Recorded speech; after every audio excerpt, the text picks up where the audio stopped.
2টা মাস হয়ে গেল ডিভোর্স দিয়ে বাবার বাড়িতে এসে উঠেছি।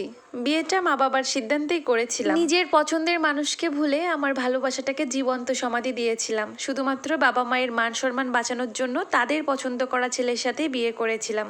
ছেলেরা অনেক বড়লোক, ছেলে দেখতে শুনতেও অনেক ভালো। সব কিছু জেনে শুনে আমার বাবা মা সিদ্ধান্ত নিল এই ছেলের সাথে আমাকে বিয়ে দেবে। আমার ইচ্ছের কোনো মূল্য না দিয়ে, খুব বেশি সময় না নিয়ে বিয়ে দিয়ে দেয় তারা।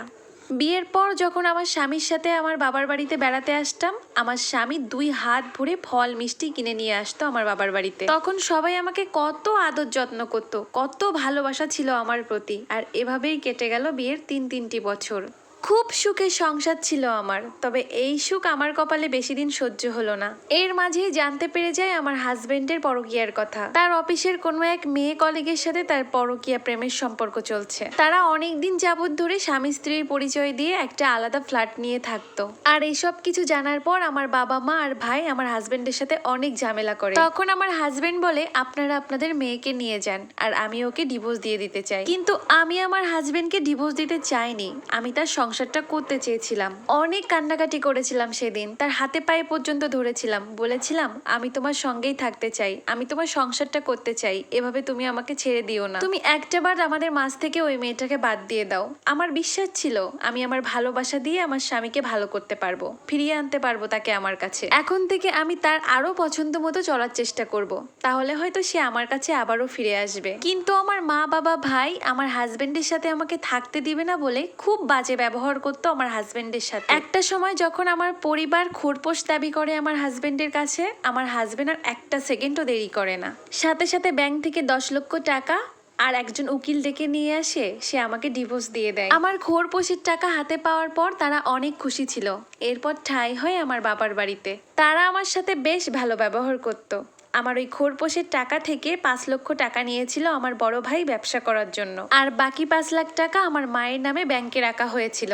তারা আবারও আমার দ্বিতীয় বিয়ে দিতে চায়, কিন্তু আমি দ্বিতীয় বিয়ে করতে মোটেও রাজি ছিলাম না। আর এটা নিয়ে আমার বাসাতে প্রত্যেক দিন অশান্তি হতে থাকে আমার সাথে। ডিভোর্সের 2 মাস হতে না হতেই আমার বাবা মা এখন আমাকে খোঁটা দেয়। আমি নাকি আমার স্বামীকে ধরে রাখতে পারিনি, আমি নাকি আমার সংসারটা করতে পারিনি, আটকে রাখতে পারিনি আমি আমার স্বামীকে। আমার গাফিলতার জন্যই নাকি আমার স্বামী অন্য একটা মেয়ের সাথে পরকীয়ায় জড়িয়েছে। এখন নাকি বসে বসে বাপ ভাইয়ের সংসার ধ্বংস করছি। তারা আমাকে প্রায় বিয়ের জন্য পাত্র নিয়ে আসে, যাদের একটা বউ চলে গেছে, ডিভোর্সি, কিংবা বউ মারা গেছে। কিন্তু আমি তো এসব চাইনি।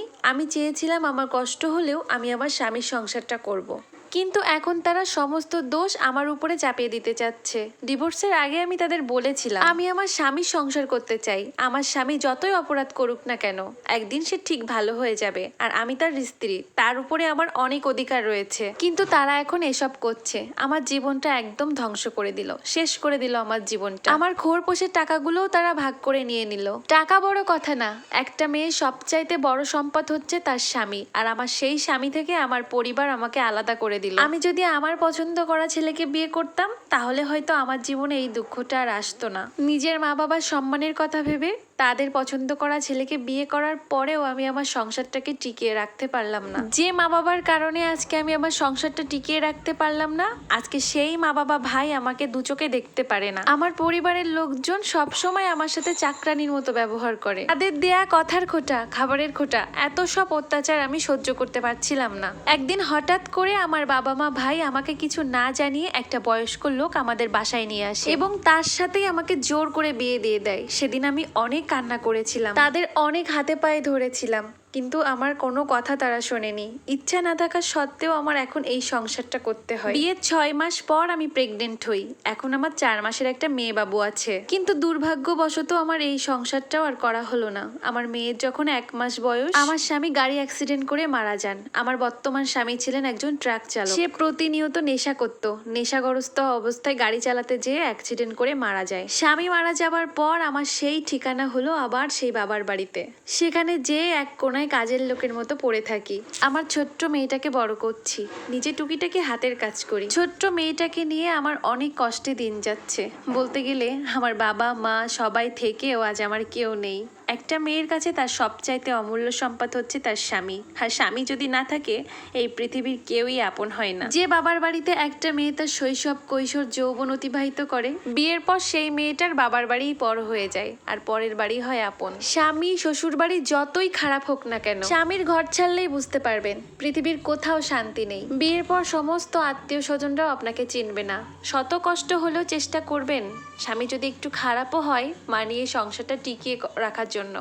এই সংসার থেকে যদি একবার বাইরে বেরিয়ে যান তাহলে একটা কথা জেনে রাখেন, আপনার দুঃখে শেয়াল কুকুরও কাঁদবে না। বিয়ের আগে বাবা মা থাকে সবচাইতে আপন, আর বিয়ের পর সবার আগে বাবা মাই পর হয়ে যায়। কারণ নিঃস্বার্থভাবে যখন একটা কন্যাকে দান করে দেয় তার উপর আর কোনো অধিকার থাকে না। বিয়ের পরে বাবার বাড়ির ভাত যে কতটা দামি যারা একমাত্র বাবার বাড়িতে পড়ে আছে তারাই জানে। একটা মেয়ের বিয়ের পরে তার স্বামী হচ্ছে তার আসল অলংকার, আর সেই অলংকার যদি না থাকে সেই মেয়েটার রূপ সৌন্দর্যের কোনো মূল্যই থাকে না। তাই চেষ্টা করবেন স্বামীর সংসারটা টিকিয়ে রাখার। এই স্টোরিটা একটা আপুর জীবন থেকে নেয়া, একটা আপুর জীবনের ঘটে যাওয়া সত্য ঘটনা। এই স্টোরিটার সাথে আমার জীবনের কোনো মিল নেই।